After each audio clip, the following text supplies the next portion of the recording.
You ever see somebody walk into a room and not say a word, and yet everybody turns their head now? They didn't stomp. They didn't shout. They didn't even knock the door down. But somehow everybody knew this one right here. This one's different.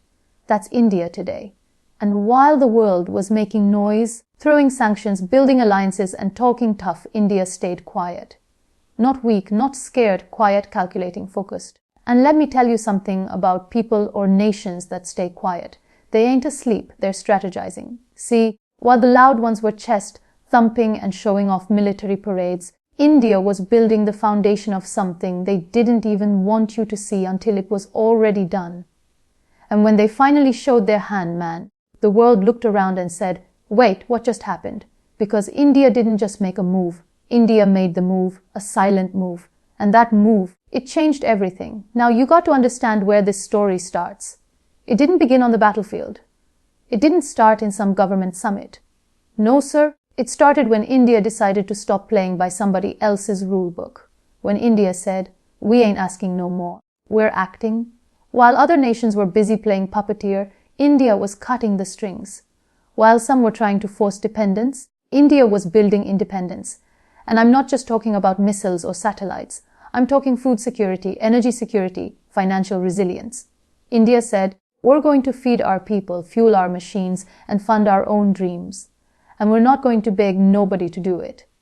You know what's powerful? When a country with over 1 billion people stops waiting for a seat at your table and starts building their own table with their own timber on their own land, that's not defiance, that's destiny. Because see, the world had a plan for India.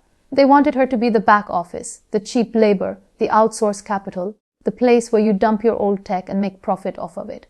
But India said, no, we're flipping the script. And so they did. India started investing in its own youth, its own scientists, its own startups. Not just importing innovation, but creating it. And the silent move wasn't one step. It was 1,000 small steps made consistently, quietly with focus. It was investments in indigenous defense tech when everybody thought they'd always buy from someone else.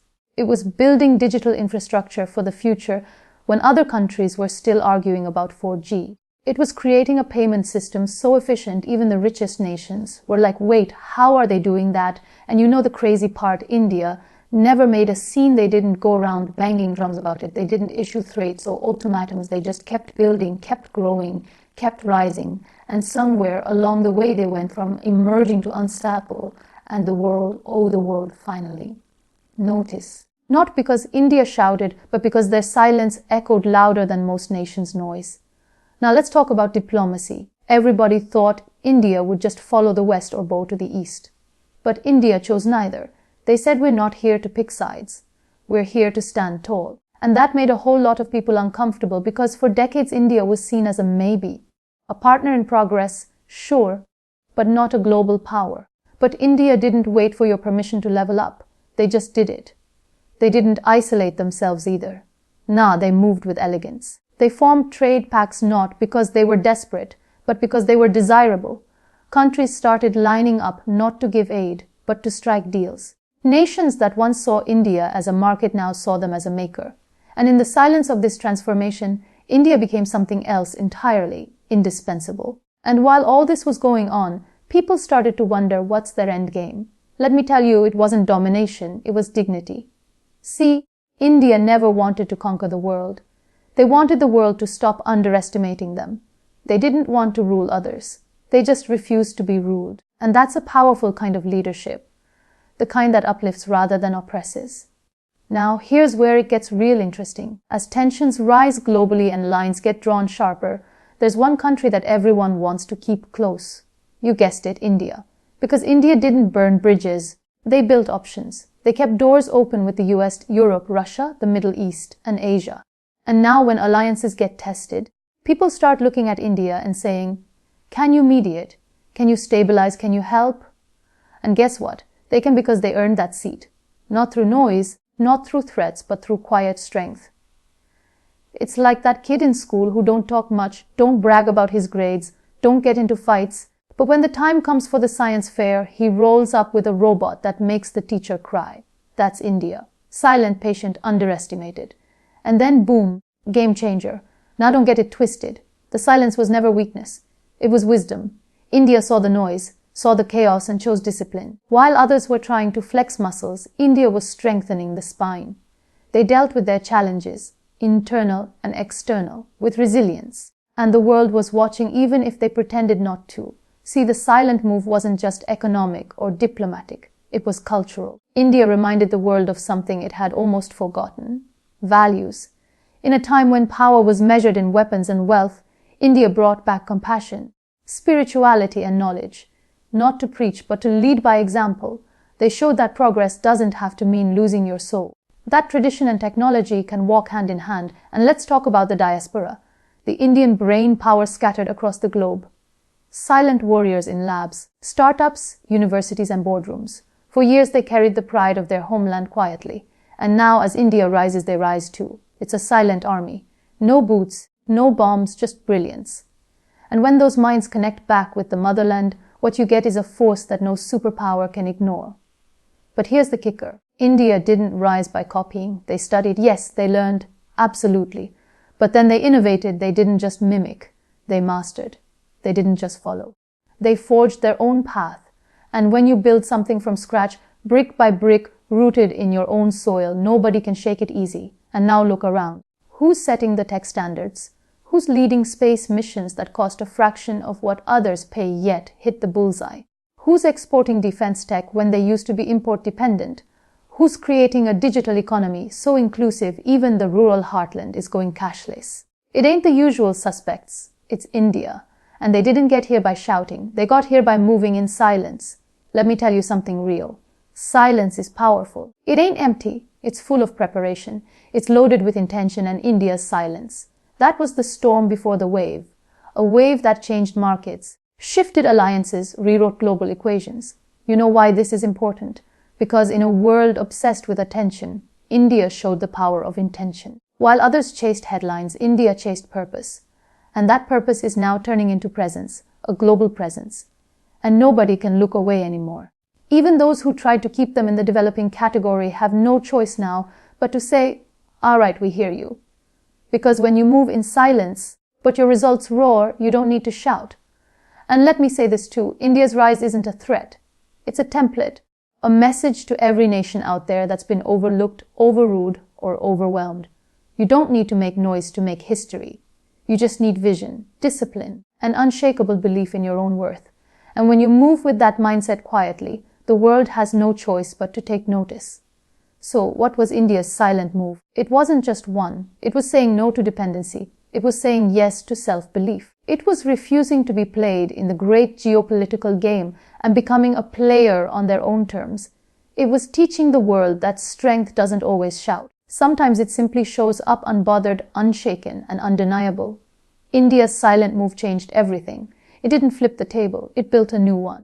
And now the world is trying to get a seat at that table because what started in silence is now setting the tone for the future. And that right there is the loudest message of all.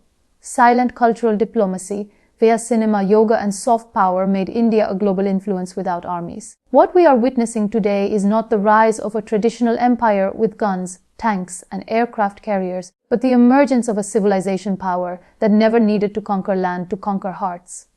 India didn't need to impose military force or economic coercion to be seen, respected or followed. Instead, India allowed its ancient culture, timeless values and rich expressions of humanity to seep silently into global consciousness. And most people didn't even realize it until the impact was already irreversible. While countries were debating the next battalion to deploy, India was deploying something far more transformative. Stories through its cinema, particularly the global juggernaut that is Bollywood. India started whispering in the ears of the world. These weren't just romantic films or dance numbers. These were stories embedded with values of family, sacrifice, loyalty, resilience, and tradition. People around the globe began watching not just for entertainment, but for emotional connection. In nations as diverse as Nigeria, Russia, Egypt, Afghanistan, and even South Korea, Bollywood became more than an industry. It became a bridge, a window into a civilization that offered beauty without arrogance, struggle without cynicism, and joy without excess. And the brilliance of this cinematic soft power was that it didn't need translation to transcend borders. A Mother's Tear in Mumbai looked just like a Mother's Tear in Mexico. A brother's sacrifice in Delhi echoed with the same weight as a brother's sacrifice in Istanbul. The music, the emotion, the rhythm, it was universal. But what the world absorbed subconsciously was India's soul. Without preaching, without propaganda, India's values became aspirational. Foreigners started humming Hindi songs, quoting dialogues, even adopting Indian wedding styles. In rural African villages, in urban pockets of Europe, in refugee camps of the Middle East, India's cinema became therapy, inspiration, and identity. That's power, unseen, unthought, and unforced. But cinema was only one arm of India's silent diplomacy. The other was yoga. Now imagine this, something that was once practiced quietly by sages in Himalayan caves. Something rooted in 5,000-year-old philosophy became a global movement, not by shouting, not by dominating, but by healing. Yoga didn't invade, it invited. It didn't argue, it aligned. In a world spinning faster and burning out quicker, yoga arrived as India's answer to modern chaos. With no ads, no armies, no slogans, yoga mats began unrolling in every corner of the globe. From classrooms in Tokyo to skyscraper gyms in New York, from prisons in Brazil to military bases in Australia, yoga made its silent entry. And here's the most profound part. Yoga didn't just bring postures, it brought peace. It didn't just stretch the body. It stretched the mind toward mindfulness, balance, and inner strength. Without waving flags or demanding allegiance, yoga made the Indian worldview part of morning routines, corporate wellness programs, medical therapies, and school curriculums, and people began to trace it back to its roots. They began to read the Upanishads, explore Ayurveda, listen to Sanskrit chants, and absorb Indian thought not through force but through curiosity sparked by calm. When the United Nations declared June 21 as International Yoga Day, it wasn't just about stretching. It was an admission, a global acknowledgement that India, without conquest, had contributed something invaluable to humanity. That too, without a single warship leaving its shore. No airstrike, no sanction, no diplomatic pressure, just a mat, a breath, and a message. Be still and know yourself. That was India's call, and the world heard it even in its loudest chaos. Then comes the unsung weapon of India's silent move, its diaspora. Not an army, but a presence. Not a political lobby, but a cultural thread that weaves through nations. Over 30 million Indians live outside India, scattered across continents. But they didn't scatter as migrants alone, they became ambassadors. Not official but cultural, Indian doctors in America, Indian teachers in Africa, Indian IT professionals in Europe, Indian entrepreneurs in the Gulf. They brought more than skills. They brought spices, stories, spirituality, and service. They introduced Diwali to New Jersey, Holi to Sydney, Raksha Bandhan to Johannesburg. Temples rose in Canada. Yoga centers bloomed in Chile. Indian food carts dotted the streets of London, and Sanskrit mantras played during meditation retreats in Sweden. All of this done without a central order, without a global mission statement. It was silent, organic, and unstoppable. Cultural influence crept in through kitchens, classrooms, and community halls. Indian values, respect for elders, family bonding, reverence for nature, devotion to learning began appearing in conversations worldwide. Even the global business world took notice. Indian CEOs now run some of the most powerful companies in the world, and they lead not with aggression, but with calm decisiveness rooted in cultural heritage. When people asked how India gained global influence, they were looking for conventional answers. But the answer was unconventional. It was found in the henna on a bride's hands in Uganda, the Sanskrit tattoo on a dancer's wrist in Germany, the bag of Ved Gita sitting quietly on a shelf in a Tokyo bookstore. It was in the Bollywood song played at a Kenyan wedding, the namas gesture in a Silicon Valley boardroom, the turmeric latte being sipped in a cafe in Paris. Influence not declared but diffused, not enforced but embraced. Let's not forget the power of Indian literature and philosophy either. While most nations sold ideology, India shared inquiry. The Vedas, the Ramayana, the Mahabharata, and the teachings of saints like Kabir, Mirabai, and Swami Vivekananda traveled silently through translation and interpretation. In Western universities, these texts are now studied not as exotic relics but as frameworks for understanding consciousness, ethics, and existence. Eastern spirituality became a counter-narrative to Western materialism, and India stood at the heart of it, not on a soapbox, but on a spiritual foundation. Even in global crisis, India's cultural diplomacy stood tall without boasting. During the COVID-19 pandemic, India became the world's vaccine supplier, quietly dubbed the pharmacy of the world. India sent millions of doses to dozens of countries under the Vaccine Maitri program. There were no strings attached, no camera crews demanding gratitude, Just help rooted in the ancient Indian value of Vasudhaiva Kutumbakam. The world is one family. That wasn't PR, that was culture in action. That was soft power on steroids wrapped in humility. The music, the dance, the festivals, the food, each of them traveled farther than Indian passports. Indian classical music found students in Austria. Bharatanatyam performances filled theatres in Singapore. Biryani became a staple in London homes. Ganesha idols sat on desks in Silicon Valley offices. And all of this came without invasion, without media campaigns, without enforcement. It happened silently. That's how powerful Indian culture is. It doesn't shout it. And that's how India rose, not with noise, but with nuance. Not through dominance, but through dignity. What the world is finally recognizing is that power doesn't always come wrapped in threats or thunder. Sometimes it comes wrapped in silence, in soul, in stillness. India never rushed to prove itself. It never elbowed its way to the front of the global stage. It simply kept moving, building, evolving quietly. While others fought for headlines, India fought for harmony. While others flexed their might, India invested in meaning. And now, the results speak louder than any speech, any declaration, any war cry ever could.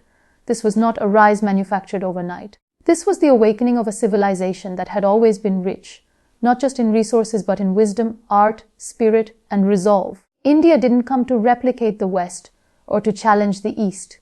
India came to remind the world that you can walk your own path without disrespecting another's. That strength isn't in shouting, it's in showing up with something real, something rooted. The journey wasn't without struggle. Decades of poverty, colonial exploitation, geopolitical pressure, internal divisions, India faced them all. But instead of folding, it forged. Instead of collapsing, it created. It took its scars and turned them into symbols. It took its silence and turned it into strength. And now, as the world reels in the chaos of division, aggression, and short-term victories, it finds itself looking towards something different, something enduring. India doesn't offer domination, it offers depth.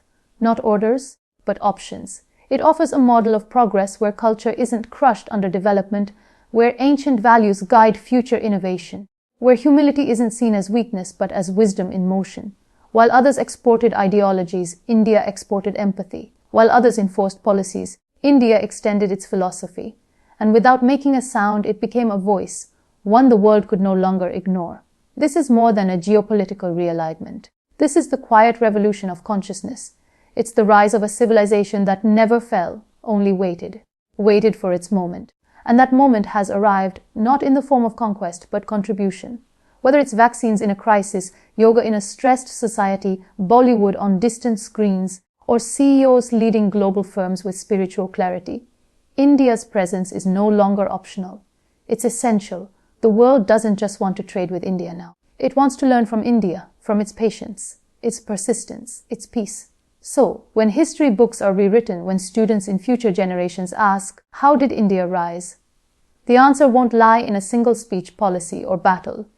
It will lie in a million small choices made in silence over decades with faith. It will lie in a mindset that refused to believe you had to scream to be seen. And perhaps the most poetic part of it all is this: India didn't flip the global table in rage.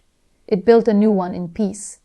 And now the world is pulling up chairs, not out of fear, but out of respect. Because when a nation that was once overlooked, once ruled, once written off, rises on its own terms with humility and heart, that's not just a win for one country. That's a reminder to every underdog on this planet that you don't need to be loud to be legendary. You don't need to conquer to lead. You don't need approval to begin. You just need clarity, consistency, and quiet conviction. And when you walk in that truth long enough, the world won't just notice. It will follow.